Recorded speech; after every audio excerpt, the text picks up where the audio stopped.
Hey guys, welcome to the Rosebud Thorns. Today we are talking Rosebud Thorns from May 12th to May 17th. Yes. Okay. So we are going to start at the top of the list. So we have Kyla coming in. So her rose this week, what was going well with her? Sleep and energy. I love hearing that the sleep is improving and energy levels are coming up. That's awesome.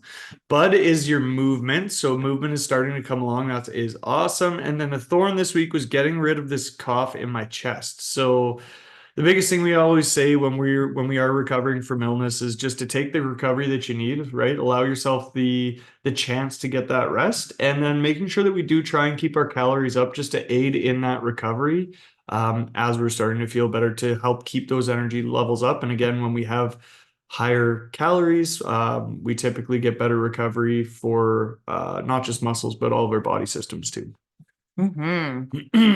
I know normally on these podcasts, I go over what the rosebud and thorn are. So rose is what's going well for you. Bud is what's coming along for you this week. And thorn is, for lack of a nicer way of saying it, what's a pain in your butt? What are you having difficulty with right now? So Michelle says her rose is staying active. Her bud this week is workouts, and her thorn, life is difficult sometimes. So we just got to keep moving forward. And I love that. That's such a good outlook. Like, Just keep swimming. just keep Let's swimming. go, Dory. We don't, sometimes we have to release that control. Do you want to do this one? Sure. Christine's rose this week is movement, taking dogs for a walk. That's awesome. Her bud is catching up on sleep. I understand wanting to get more sleep for sure. And Thorn this week is water intake. Keep forgetting to take water even with meals. My focus is off this week. Going to set alarms today. I love that. I love that you were able to kind of take an objective look at what we want to achieve and then say, here's one way we can start working on this, setting alarms to remind myself either at meal times or whatever time you are setting those alarms to get a glass of water. And so that is a great tactic to start increasing the amount of water you're getting in a day. And finding like reasons to want to drink water can be helpful too. So, maybe it's flavoring it and we're more likely to drink it or be enticed by it. And maybe not just limiting ourselves to water. Maybe that means broth or tea or something else that is also still going to hydrate us without it feeling like I have to just have a glass of water. I know for myself, adding ice to the water makes a huge difference. I will drink it a heck of a lot faster than if it's room temperature. Yeah, 100%. And then just again, I know we say this all the time, guys, but just trying to make it as easy as we can on ourselves. Like, yes, it's easy to forget to integrate these new habits, especially when water has not been a consistent habit. But when we start to think about, well, when could I fit this in? What am I doing that I'm successful with already that I could add drinking water to, right? So that could be eating your meals in the morning. That could be when you make your kids' lunches if you have kids. That could be when you first get out. Like I know, Christine, I know you work on a farm, so maybe it's when you first get to the barn in the morning, you have that glass of water ready or that bottle of water ready. So just starting to pair it with things you're already successful with to increase the chances of us reaching for it when we pair those up. 100%. I have a client, she pairs it with going to the bathroom because it's something you're going to do. So just starting to think about what am I going to do? Unload the tank, reload the tank. There we go.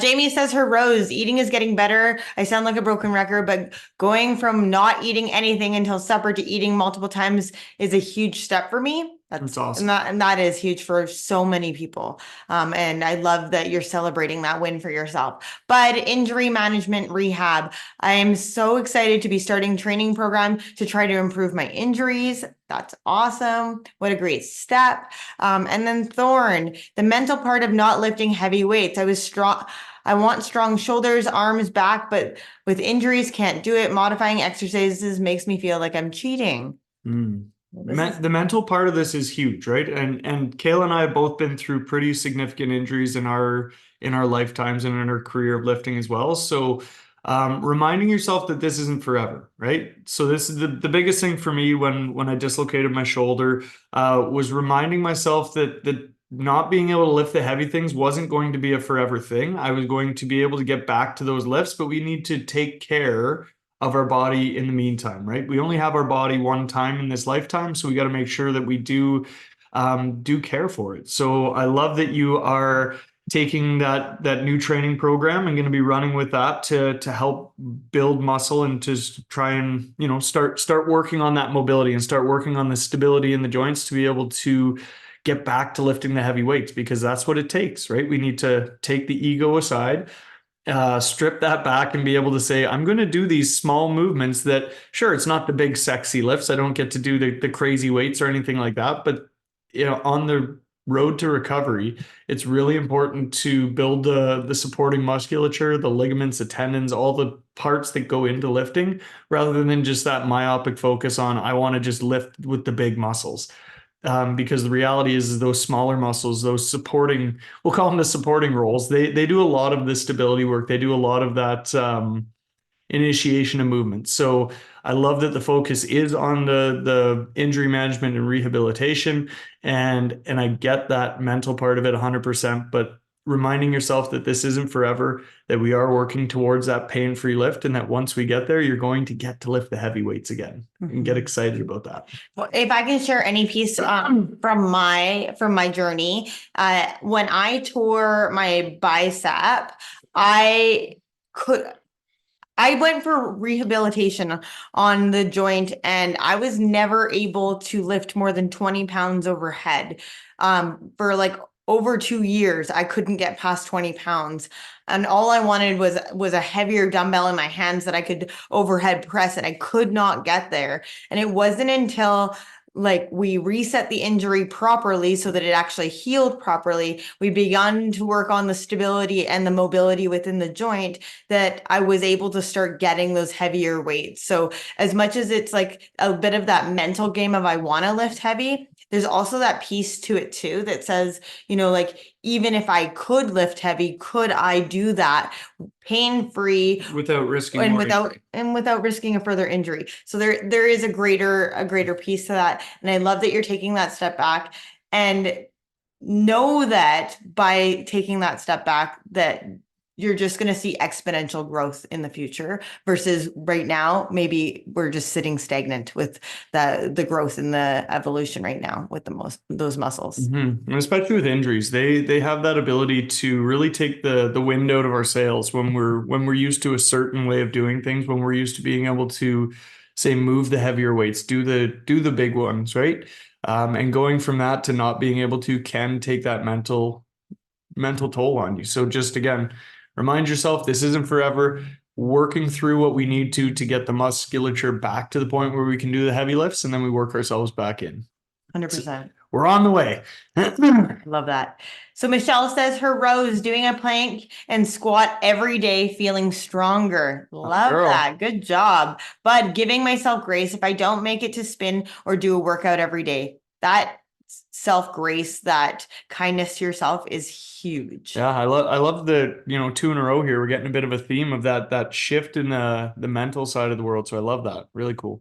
Thorn, although I feel stronger, able to hold a plank longer, etc., I don't see any changes, and it's hard to stay motivated, although I know better. Okay, so the reality is you won't see changes on yourself for about 6 weeks. It's usually about 6 weeks that we actually see those changes, because we see ourselves in the mirror every day. People in your life will begin to notice your changes in about 4 to 5 weeks. Maybe sometimes longer, depending. It's usually those people that don't see you for a while that are able to notice those changes faster. But just be aware, it can take time.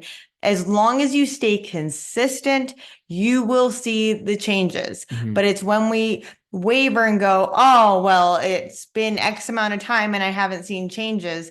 That's where, okay, maybe that's where we tend to give up or fall short. So keep pushing forward, keep staying consistent, and those changes will come. The other piece is getting specific. What changes do you want to see?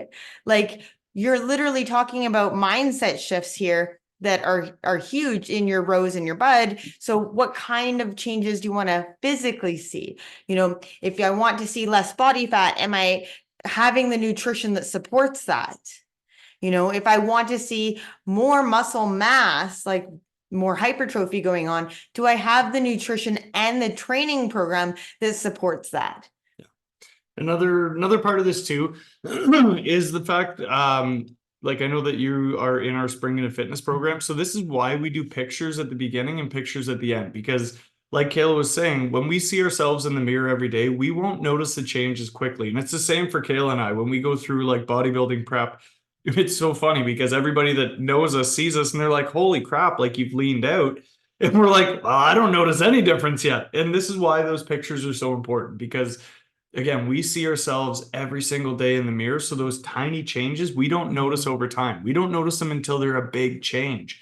So when we take the pictures at the start and we take the pictures, halfway through and then at the end of a program, that's where we start to really see those changes. And you can be like, holy crap, okay, like I didn't notice it looking at myself, but when I put these two pictures side by each, then we start to see those little changes coming in. And that's where we get to start to get excited about the progress. Because I know it can feel like it takes, again, the window to your sales a little bit if you're not noticing those changes right away. But again, focusing on, like Kayla was saying, those mental changes that are coming along, giving yourself the grace, right? Like that's huge.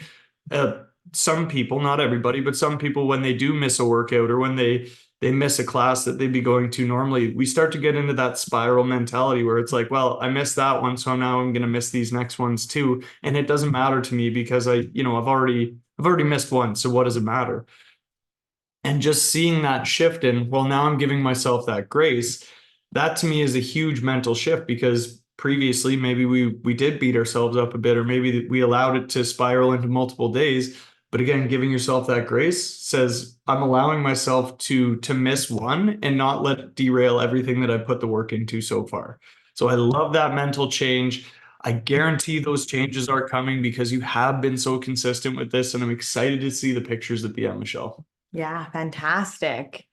Okay, Megan says, Rose, getting back into my workouts and eating on point after almost 2 weeks of being not on point. Bud, motivation, fighting, not wanting to do anything and eating whatever I want. So that's coming, right?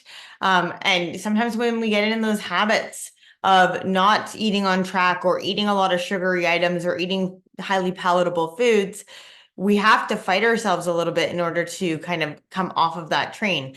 With any kind of, I'm going to say, I'm going to just use the word highly palatable food again. With any kind of food that makes us crave it and those kinds of things, there is a little bit of like a withdrawal where we have to change our taste buds and shift ourselves mentally going, it's not that I can't have it, it's that I'm choosing not to eat that anymore, that I'm choosing not to include that in my lifestyle. Thorn, she says, my mental state has been super anxious this week, stressed with work, feeling a little burnt out. So anxiety comes back to fear and control, right? So am I dealing with fear of the future, fear of the past, fear of missing out, fear of everything not going 100% right? Like, what is it that is causing the fear? And then what is it that I'm not feeling in control of? Like, am I not in control of all the things that my work is asking me to do? Am I not in control of, my time throughout my day because I'm being asked to do all these demands? And in that state is asking myself, if I'm in fear or if I'm not in control, what can I be in control of? What can I overcome this fear with? What are those places that, I actually feel really good over here? How do I begin to move those emotions? Yeah. The biggest mental shift that I see with a lot of our clients is when we do start to talk about circles of control and what we actually have the ability to impact in our lives. And once we start to peel that back and realize that the stress that we're allowing into our lives sometimes has a lot to do with things that we have zero control over, and surrendering that away, right? Like if we sit in a constant state of worry of what's happening in the world or whatever it is that we don't have any control over, then it really does keep us in that anxious state. So I love that it was brought up about the circles of control and just working through that to say, can I release this? Is this something that I can't physically control? So can I allow myself to release that worry, that anxious thought about this because I can't impact it? Right. And just letting that kind of subside there. I forget what the other part was because there's something else up on the screen. I had something else to say, but we'll get back there. Kayla's got this up for something here. Sorry. So Abraham Hicks has something called the emotional guidance scale. And so when we look at the emotional guidance scale, it's 22 emotions.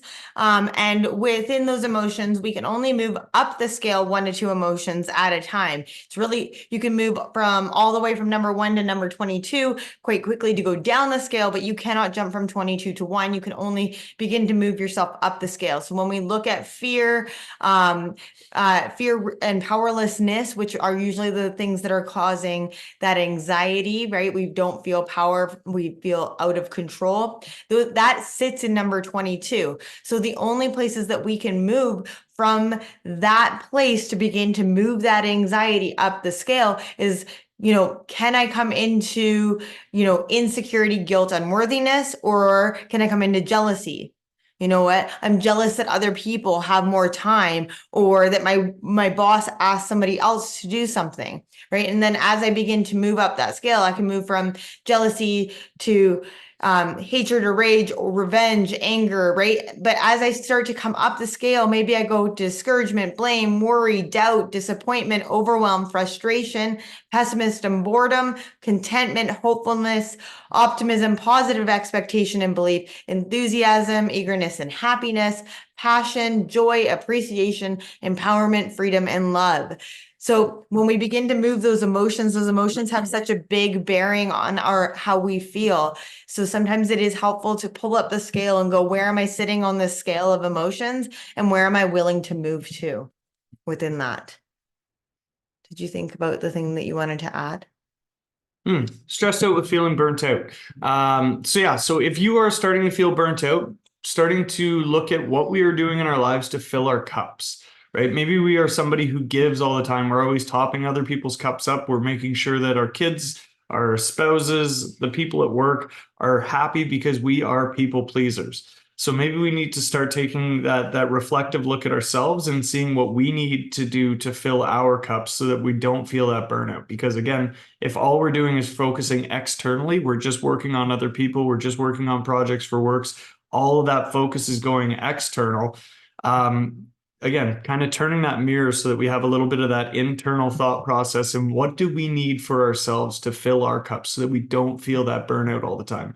Because that self-care is so important. And I think a lot of the time we reach for those foods that make us feel good temporarily because we feel like, oh, I don't know what to do for myself. So I'm going to eat whatever I want and, show myself love in those ways.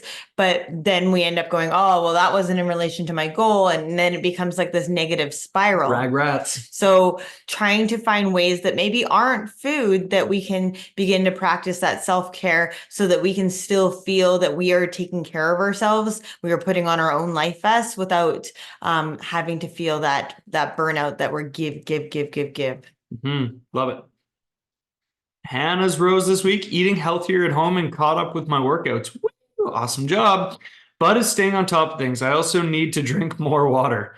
And Thorn, there is no Thorn this week. Well, I would say the thorn is that she needs to drink more water. Yeah. Refer to previous notes on Christine for drinking water. That's excellent, Hannah. Great job. Love that everything's coming along so well. It's awesome.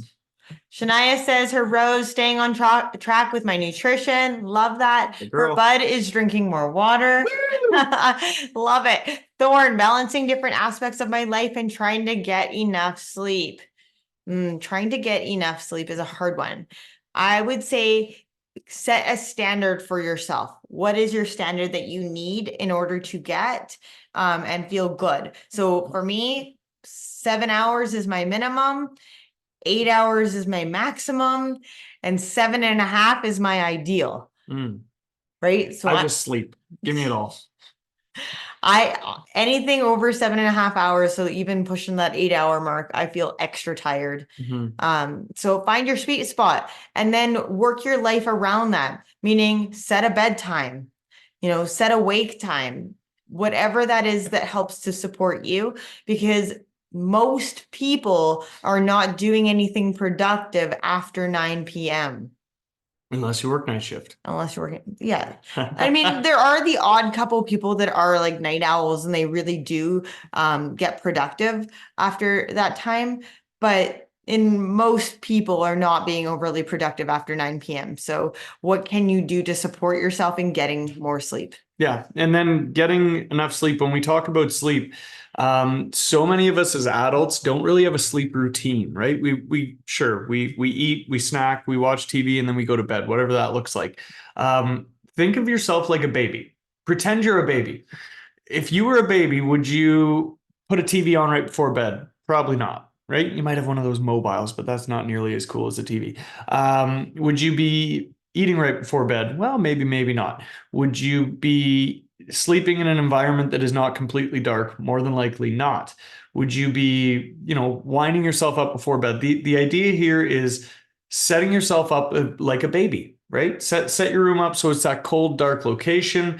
Wind yourself down, read yourself a story, right? Reading before bed is a great way to kind of help yourself drift off. Maybe we do a mind dump before bed if we have that really active mind, like myself. If I go to bed and I'm thinking about anything, that brain doesn't stop.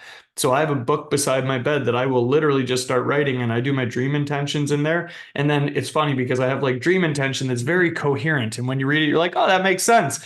And then underneath that is just like words and things that if you don't know, if you're not my brain, you don't understand it. But my brain is just dumping out whatever that thought process is in my mind so that the mind gets to go to rest thinking, you know what, I'm not going to forget this because it's written down. So just starting to kind of figure out what your brain wants when it's going to bed and then starting to work into that as a nighttime routine. And then once you have a routine, sticking to that routine is so important. The other thing I was going to suggest was setting intentions when you go to bed and the importance of setting intentions. Do you go to bed and go, oh, I'm just so tired? And then you wake up and you feel tired because literally your last words to yourself was how tired you were. Could you set a dream intention that you are going to sleep restfully and wake up feeling energized?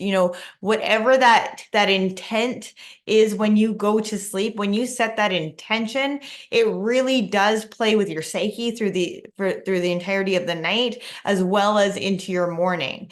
I did write a social media post even this morning for myself, setting that intention all week long. I'm going to try to do my workouts in the morning, and just the language around try is that, well, there's different levels of try. If I try to do something, maybe I do it at a level 1, or maybe I fully commit and I'm going to actually like give it my all and I'm at a level 5. There's different variations of what try could look like, and try didn't work for me. But when I set the intention of I'm going to do this, there was no question about whether or not it was going to happen. I woke up rested with the intention that I'm doing it come hell or high water, right? So figuring out whatever that intention is, whatever that the words are that empower you to sleep restfully, to get what you're looking for out of your rest period, and then move into the next day. Because the reality is we can't catch up on sleep. There's no sleep bank. You don't bank time. Like you sleep for 10 hours. I'm going to bank that for the days that I only get 4 to 5 hours. That doesn't happen. Sleep is a on the moment basis. So when you get sleep today, that impacts your energy levels and your thought processes and all that, but it doesn't bank forward and it doesn't collect. So when we need more sleep, look at how are we resting in our sleep? How are we putting ourselves to bed? Like Mike said, how are we, how deep are we sleeping? Is there other distractions? What does my nourishment look like that supports my sleep? Am I getting enough fiber in my day to play with those hormones? I've got a client that wakes every day at 2 a.m. to go to the bathroom and then is awake for an hour. Well, why? Am I turning on lights? Is my hormones a little bit wonky and they're just waking me up? Like there's so many questions about that when we have those wakeful periods in our sleep, but I don't want to start a whole rabbit hole based on that. All right. Krista says, Rose, I'm really proud of myself for how I am showing up in the evenings with respect to nighttime snacking.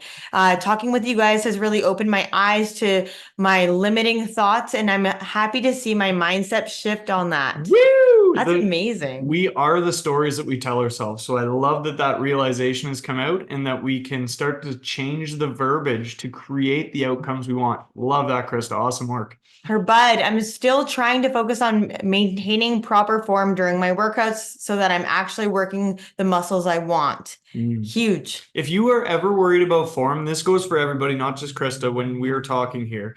If you are ever worried about your form while you're doing these workouts, please, please, please take a video of yourself doing, send it to us in the chat, and we can go over and do a form review with you just to make sure that everything's on the up and up. We will always take the time to do those videos, and we will send you a video of either Kayla or myself doing the exercise, showing you proper form while the other person might be talking about what we're doing or whatever that is.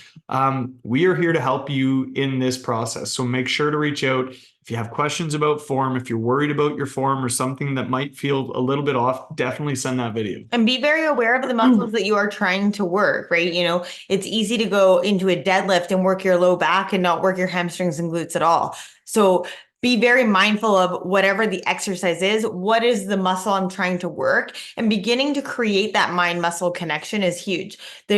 Unfortunately, we're just not made with the ability to have that mind muscle connection for all of our muscle groups. So when we start to create that, there's different ways that we can navigate that, such as holding a muscle, bringing mindful awareness to it, those kinds of things. And then Krista says her thorn. I don't really have any thorns right now, but I'm really trying to focus on my mindset and thoughts because I know they make a huge impact on me achieving my goals. I love that. And again, just talking about, we are the stories that we tell ourselves, right? So whether we, who was it that says, Henry Ford. Henry Ford has a famous quote that essentially says, whether you believe you can or you believe you can't, you're right. Because in your mind is where you create that success. So if you tell yourself that you can't do something continually over and over, this is too hard, I can't do this, 100% you're correct. Now, if you tell yourself for that same thing that you are willing to try this, that you are going to accomplish this, that with time and with the amount of times you might fail, we're still going to pursue and we're still going to overcome this and achieve this, then that's going to be true too. It's going to take the time and the effort that you put into it, but creating that mindset that empowers you constantly, that constantly lifts you up and that reminds yourself how powerful you are and how readily available it is to achieve those goals as long as you're willing to put in the effort, 100% you'll get there too. Yes, and you've already had those mind shifts. Mind shift sets. Yeah, I know. I was like, already. So like keep focusing on the positive. The more you focus on the good, the more good is going to come your way. So when we allow that stinking thinking in, it does tend to take over. So because our fight or flight and our fear and all of those kinds of things come into play. So just keep focusing on the positive and the good and what you do have control over. And we will just keep building on that positive mind state. So very proud of you, Krista. Keep up the amazing work. All right. We got Melissa next. Melissa's Rose. This week I realized the importance of giving myself some grace when it comes to the expectations I place on myself to accomplish in a week. After a sickness that knocked me on my ass for the better part of a week, followed directly by my busiest week of work, pet sitting for a friend, etc., I learned that saying next week will be slower is a delusion I need to let go of and just take each week and all of its surprises as it comes. Fit in my exercises where I can, but drop the disappointment that comes when I find myself too busy to fit in everything I had planned. Life is always going to be busy, and I think I'd rather feel proud of what I did accomplish instead of frustrated and disappointed by what I couldn't. Love that. And that is that mindset shift again. So what we're talking about a lot today. So it seems like there's a common theme among people saying, hey, you know what I'm noticing is this mindset shift. I'm releasing this idea of perfection. I'm meeting myself where I'm at, and I'm proud of myself for the work I'm putting in. And I absolutely love that. So awesome job this last week. We always talk about that 1% better. Am I doing slightly better than I would have done? I had somebody send us a message the other day and they were like, oh, well, I got 0% this week for success. I failed on this and I failed on that. And I said, and it was in relation to a birthday party and Mother's Day and a couple other things. And I said, well, did you do better this year than you did last year? And the person said, yes. And I said, well, then that is way better. Like you're undervaluing your change here. Mhm. So keep focusing on that good. Yeah. And again, we are always our own biggest critics. Okay. So it is not uncommon for somebody, especially on a journey, especially if they're new to this journey, to focus on the things that they're not doing perfect and to focus on the things that disempower them. Right. So switching that thought process to what am I doing well? Even if it's the small things, maybe I'm drinking more water, maybe I'm walking more than I used to, maybe I'm just being mindful of the thoughts for the first time in years instead of just letting them run rampant in our minds, right? So focusing on the positive and the changes that we are making, and then keeping that focus on that positive, because the more time we spend in that positive energy, the more positive the outcomes become. 100%. All right. Melissa's bud this week is planning. Knowing how busy this week was, set to be, I made it a priority after work on Sunday to go to Costco, stock up on healthy options, and then came home and chopped and prepared meals for the week. Yes. I chose to have a busier evening on Sunday to make the rest of the week a little smoother, and Wednesday me is mighty grateful of prepared Sunday me. Love it. Awesome job. Getting that meal prep in, taking that time, like you said, sure, it's going to take some time on Sunday, but boy, howdy, does it make the rest of the week a lot easier, especially with how busy it sounds like your week was. So awesome job there. And Thorn this week was focused workouts are down this week due to just literally not having enough time. However, my steps are up to 30,000 in a day because of the increase in work. So I'm trying to see that as the light until I can increase the workouts again. Absolutely love that. Again, that focus change from, hey, I'm not getting hung up on the fact that I didn't do perfect, right? I didn't get all the workouts in. I didn't do all the movement stuff that I was expecting myself to do, but I'm still focusing on the fact that I got 30,000 steps in a day. I'm still getting that active movement and I'm still working my way towards my goals in the best way I can with the amount of time given. I absolutely love that shift. Huge. Now, the one thing I am going to kind of say in relation to this is, what are your goals, and do the workouts actually support those goals in the way in which they need to? And what I mean by that is your goal to gain strength in a specific body part? Then maybe the workout is really important for that specific body part so that we are getting progressive overload and causing the muscles to change and grow. If your goal is weight loss, then movement in general and calorie expenditure, increasing that heart rate, those kinds of things are more important. Nutrition is more important than any workout. Don't get me wrong, the workouts are great. Physical, like strength workouts, are going to help you burn calories for up to 48 hours after the workout. They're great. Don't discredit that.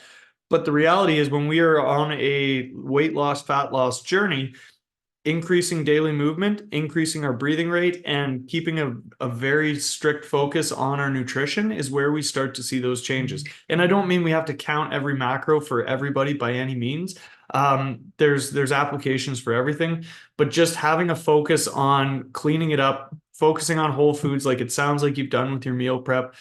It sounds like all of the things that are going to lend way to your path to success are already happening. So awesome job. 100%. Way to go, Melissa. Emily says, Rose, bulk cooking and sneaking in extra walks when I can. I love that, Emily.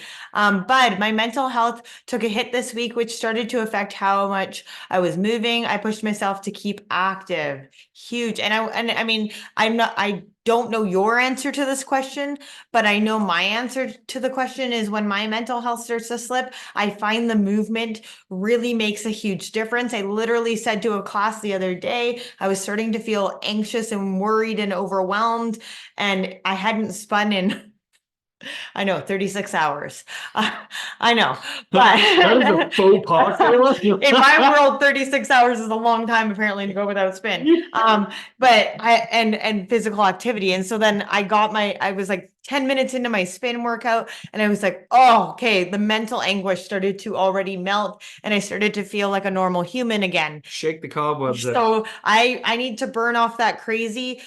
So I know for myself, getting that I know for myself that getting that movement in burns off the crazy. So maybe for yourself, maybe you feel the same way. I don't know. I would love to hear. So please do send me a message. I'd love to know how that went for you. And then Thorn, getting my kids to eat as clean as me. Ooh, that one's a tough one. It's a loaded question. No. Getting our kids to eat as clean as us. So kids are parrots. Think of them like parrots. So a parrot, the very first time you try and teach it to speak, it's probably going to stare at you like you have 6 eyes, right? But over time, with repetition, you can teach a parrot to talk. So children are very much the same. So maybe previous to being on this program, previous to having a focus on nutrition, maybe we too, as the parents, didn't eat as healthy, right? So now that we are changing our habits to more healthy, maybe the kids haven't caught up yet. The parrot hasn't quite learned to talk yet. But parrots, just like children, over time are going to learn. So continually showing them the way, continually showing them that eating healthy doesn't have to be boring. You can have really good, amazing tasting food. It just takes the effort to do it, right? So when the kids see it time and time again, and they start to see that, you know, these healthy options are actually delicious. We can have really good food that is a healthy option. Over time, they're going to start to pick up on that. And over time, their taste buds, their palate is going to change as well. So I always joke around about it, but it's the truth. Like the way I think of it is kids are parrots. They're going to repeat eventually. So keep showing them the way, keep teaching them that this healthy eating is a great way to fuel their bodies. They're going to start to notice they're going to feel better, right? Their tummies feel better. They have more energy. They have better energy throughout the day. And they're going to start to realize that this food is actually fueling them. So keep it up, keep working hard with them, and those parrots will come along eventually. Yeah, it takes about 6 to 8 introductions of a new food for a kid to begin to like it, 6 to 8 times.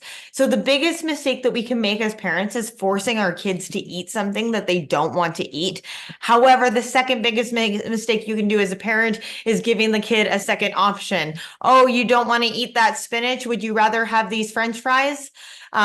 So 2 giant mistakes, right? Like, is if I force the kid to eat that spinach, they're going to despise spinach and always have a negative feeling about it.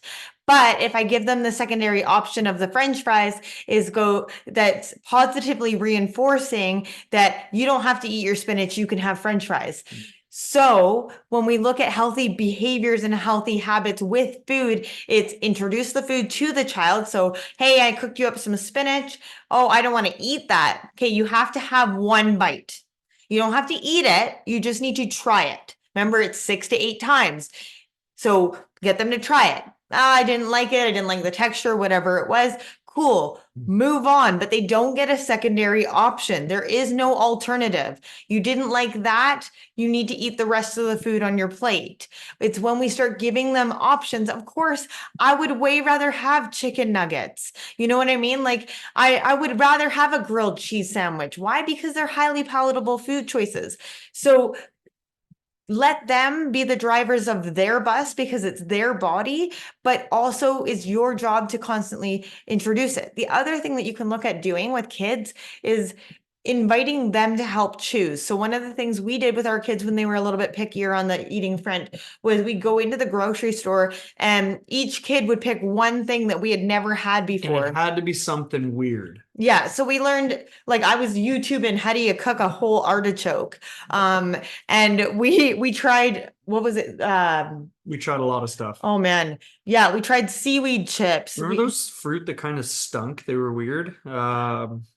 I don't even durian. No, we never tried those ones. Durian? Yeah, we never bought I that. thought we did. No, we never bought What was durian. one that's like a durian then?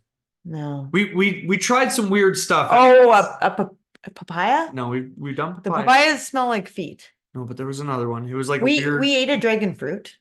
That was when we started eating dragon fruit. Because that was a yellow one, but then there was like a pinky one as well. Yeah, that's dragon fruit as well. Okay. There's yellow and pink. Okay. They are nothing like a. But anyways, the point of the matter is like getting the kids to begin to pick things. Oh, we tried a daikon. Daikon. That was Is that what weird you're one. thinking? Yeah. It's a radish. It's like It's a like potato. it looks like no, you're thinking of a jicama. We tried a lot of weird stuff. Yeah, we tried a lot of odd things, but the nice thing is it becomes an adventure for all of us to try it and Kind of eat it turns and into a game with us. learn to like, do we all like it? Does nobody like it? Like when we start to buy things that we don't necessarily normally cook, it causes everybody to step into the uncomfortable together and it becomes this experience. My kids still talk about like a lot of these foods that we tried and only cooked one time, but they want to do it again because it was the experience of doing it. Artichokes. The artichoke, we'll never live that one down. So hopefully, Emily, that gives you some ideas for getting the kids to come along, but just coax them. Remember, they're parrots. 6 to 8 times of introducing something before they're going to even begin to think about it as something that they might enjoy. My son still won't try nuts or crackers. And you know what? Sometimes it's just not worth the battle. Yeah. All right. Julia says, Rose walks on the lunch breaks. Way to go. Because that was one of the things that she set forth as an action last week, I believe. Yeah. So that's really good. Bud was out of town for the weekend. I made meal prep a priority when I got back, but it felt rushed. Hey, you did it. Mm-hmm. You know, sometimes it's just cooking up chicken and throwing in some rice and some frozen veg that makes it feel rushed, right? Thorn, I'm going to bed at, Going to be out of town again this weekend.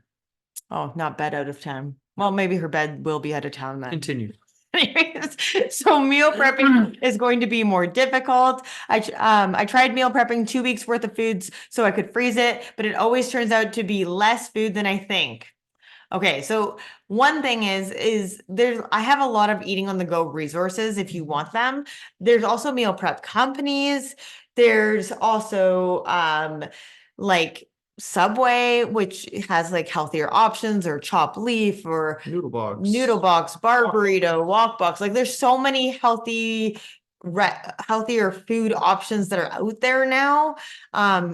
I like to look for whole food restaurants when we go out. So for us, like Noodle Box is amazing because everything they have is essentially a whole food outside of like the rice noodles or whatever. But again, it's just pressed rice, right? So looking for those faster options that are going to be whole food based, right? Sushi. Yeah, You sushi. can find sushi most places. And then also like some of the grocery stores have salad bars or, you know, like quick grab and go meals. I even seen like some, when we were evacuated with the fires last year and I didn't have any capacity to meal prep, let alone anywhere to buy groceries and store them really. We had like a tiny little spot in a fridge.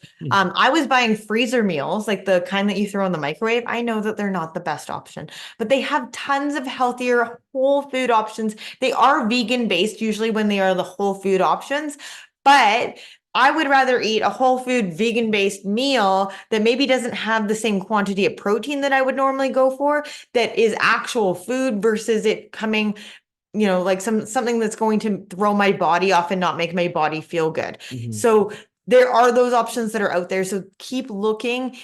There's also those, is it Evive? Evive. Evive. There's other brands out there, Like but smoothie cubes. it's like a wheel, and in the wheel, it's like all these like little cubes of what is blended up smoothie. And all you have to do is pop them out and throw them in a shaker bottle with just straight water. You could use milk, but I've only ever used water. And you shake it up and it's good to go as a smoothie.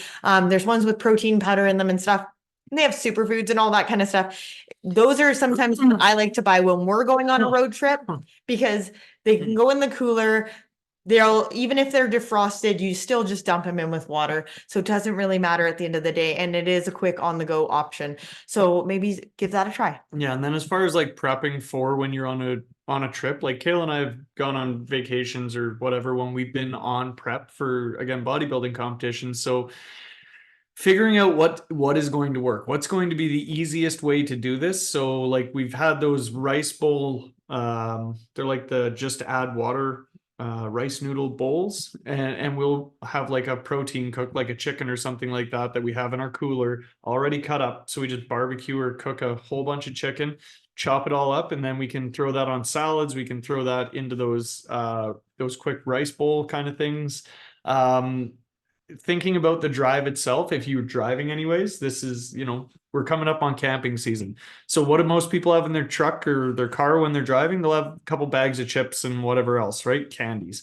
So for us, we will always have beef jerky. We will always have some form of mixed nuts. And then we'll normally have like snap peas or just something that we can snack on that gives you that crunch as well. So kind of, it takes a little bit extra thought process. It takes a bit of planning, but just looking at healthier options. It doesn't have to be perfect by any means. Of course, the nuts that we have are higher in sodium.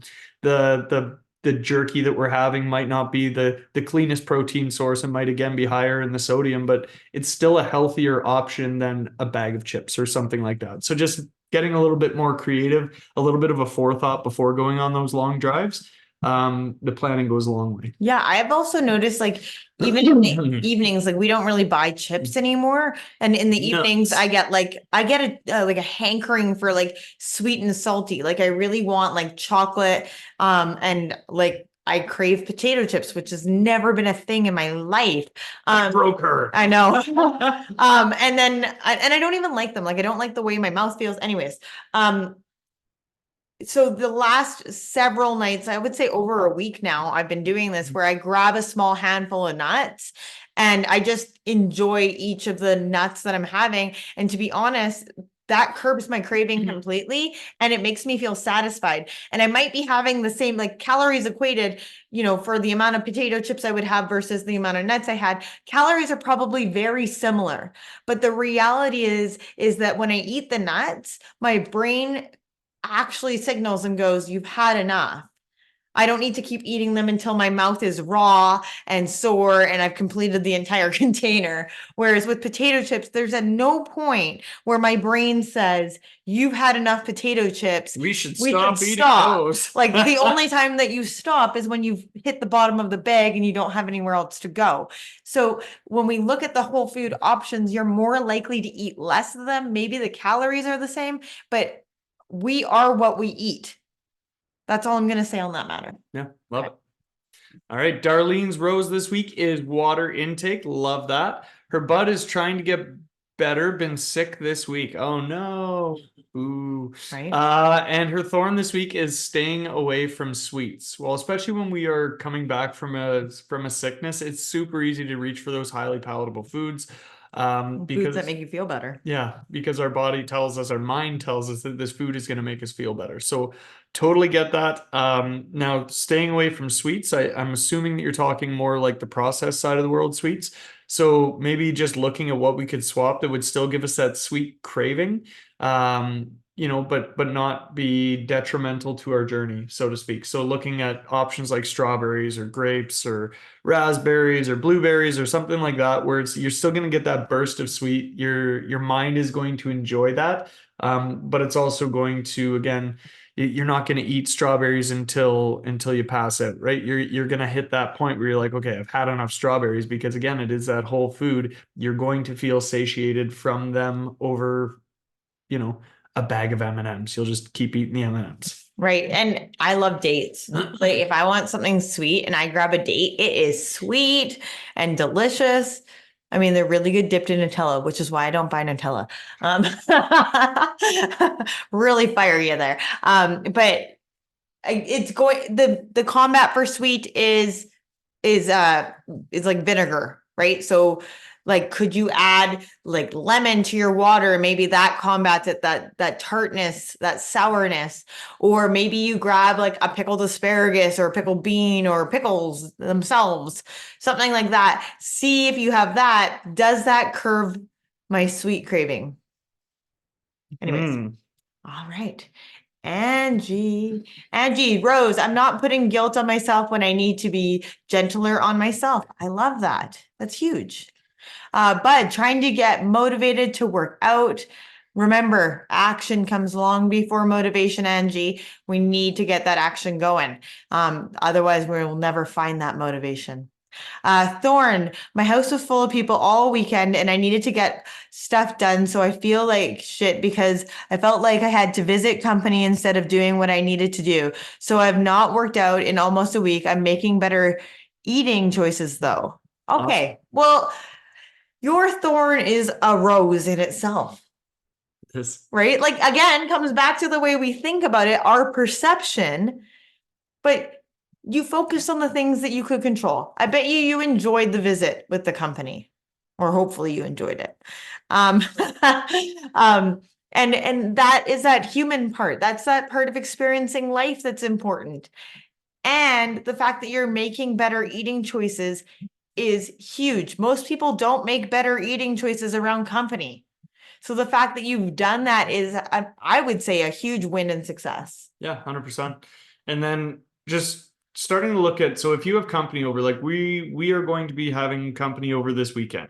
So for us with our company coming over, we're already starting to plan what we can do with them that's going to be an active activity, right? So we're starting to look at, what games can we have in the backyard? What things can we do with these people that are coming over, that are going to be movement based, that allow us to enjoy activity with them, right? So starting to get outside of maybe the mindset of, when we have company over, we just have to sit at the table, play cards and, have a drink or something like that. What can we do that's going to be a more active version of that, right? Starting to just incorporate your new active, healthy lifestyle on these poor, unsuspecting people when they come over. I love that. I love that.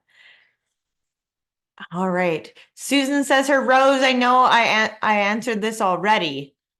Well, oh, nope, there's nothing else on there. Never mind. Let's move on. Oh, that's funny. Chantel says Rose, organized meal prep, getting more daily steps in. Waking up earlier to complete my workouts before my busy day starts. Love it. And Thorn, still struggling with energy to get effective workouts in as I often work late and long hours. Okay, so if we are looking at working late, long hours, and struggling with energy, my first question always comes back to, what does the previous day's nutrition look like?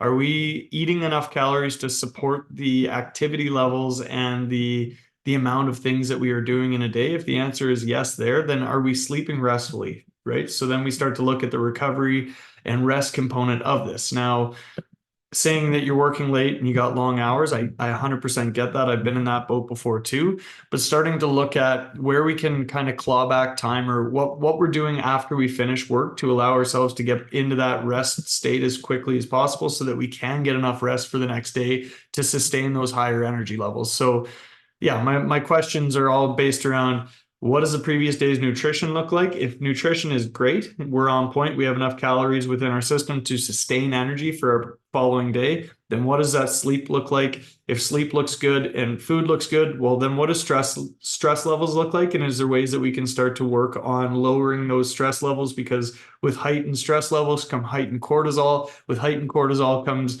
a downgrade in how well we sleep and how well we recover. So those would be my main questions that I would ask you, Chantel, and taking a good look at that. If you want to talk more about this, definitely send us a message. 100%. And the key word I'm saying here is I'm struggling with energy to get effective workouts in. So it sounds like you're still getting a workout in. It's just not effective as you'd like it to be. So to me, it still sounds like progress with these long hours. You're doing what you can. Mhm. And maybe over time, that energy begins to build. Or like Mike said, if we start to take care of these other pieces, our sleep and our nutrition and those kinds of things, maybe we begin to perceive our workouts as more effective. So again, perception. Yeah, and when we look at effective workouts, we want to look at progressing through our workouts, right? So if we are looking at exercise science and we're looking at how we actually get noticeable gains within strength or hypertrophy, whichever way we're looking at it,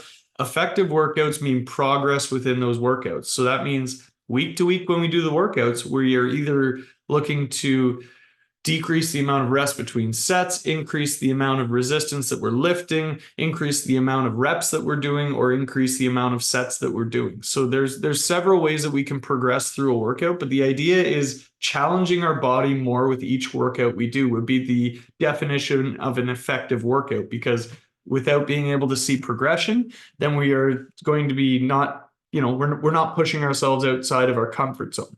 So when we stay within our comfort zone, the gains that we see from these workouts are going to be minimal. So when we start to push ourselves outside of said comfort zone is where we start to get those gains, whether it be hypertrophy, so like muscle size, or just strength in itself, so being able to lift more. So 100%. starting to look at what effective means to you, and if the workouts, if we are able to push ourselves slightly more each workout, that's considered an effective workout. 100%. I love that. What a great outlook, hey? Yeah. Great, good mindset shifts this week, you guys. I love seeing all these rosebud thorns come in, and being able to chat about them. If you guys found value in this, please let us know. If you have more questions, like any of these topics have kind of stirred questions for you, make sure you reach out to us, whatever way that is. So whether if you're in our coaching app, through the coaching app, if you're, through social media, through email, phone, whatever it is, if you guys have questions, comments, or concerns, please reach out to us. And we will chat to you next week. Yeah. Have an awesome rest of your week, guys. We'll talk soon. Bye for now.